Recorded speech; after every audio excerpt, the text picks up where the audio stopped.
All right, Harrison, so for the first and third days of the new program that we're going to go through, we're going to replace the change direction warm-up activities we were doing, and we're going to reintroduce dribbles into the mix. And so on both those days, you'll go through a dribble series as a part of your warm-up.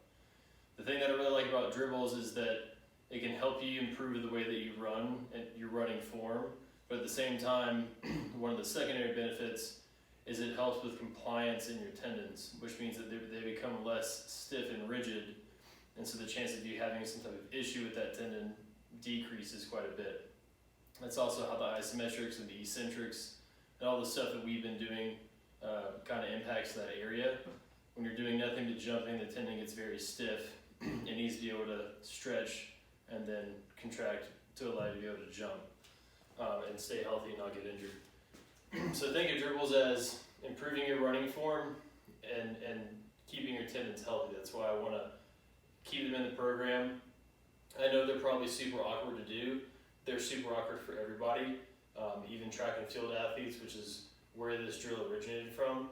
But I think the benefits of dribbles, if they're done the right way, with practice over time, outweigh kind of the difficulties and the learning curve you have to overcome.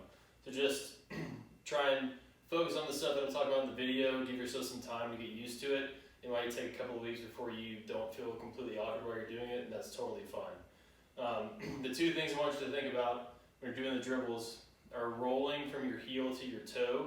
So the way that I can do this is I just think about pulling my toe up towards my knee the whole time, so that each time my foot comes down on the ground, my heel strikes first, and then I can roll over the whole foot.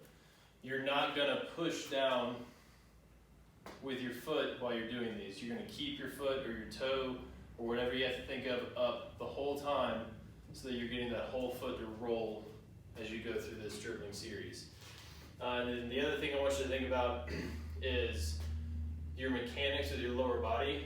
So good running form equates to reducing backside mechanics, so that's like kicking your heel up towards your butt, and improving your front side mechanics. It makes you run faster. So dribbles also should help with that too. We're going to be doing what's called a circle variation.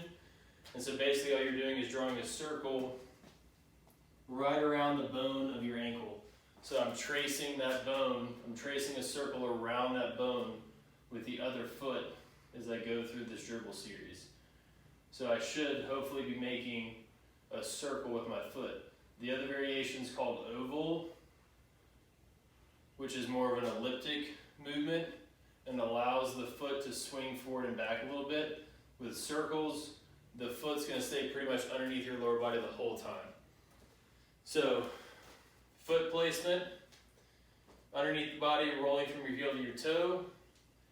Number 2, drawing a circle around the ankle bone or around the shin for the second variation, and trying to get up in the front, or having good front side mechanics and not a lot of backside mechanics, which means that your foot should stay underneath your body. So you're going to have dribble walking, dribble running, and you're going to do it making a circle, but you're going to do it over your ankle and over your shin. Over your shin just means the foot makes a bigger circle, so you're picking it up higher. I'm going to try and demonstrate the really small space.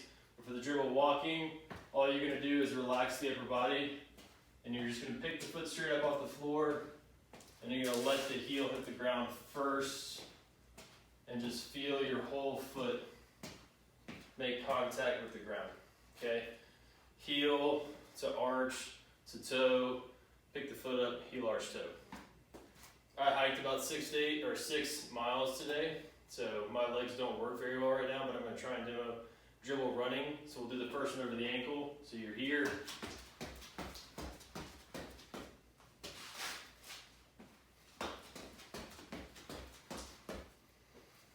So, as you go through these and you start to practice, you should feel yourself really sink and then kind of spring back off the floor.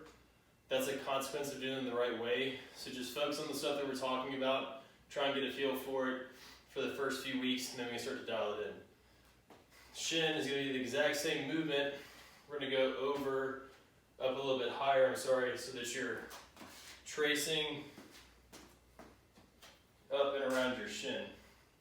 So now we're just adding in more front side mechanics and less backside mechanics. So for walking, the arms can swing a little more for these because the legs going through bigger ranges of motion.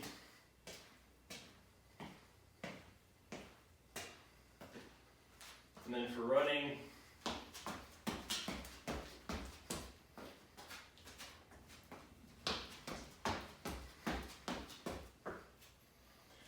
you'll feel a little bit of burn in your feet and your ankles. That's totally normal. We kind of want that. So once again, we can have Anthony film these. I can help give you feedback on them. If they're not perfect, no worries. If we get them right over the course of the next couple of months, huge dividends they'll pay off down the road.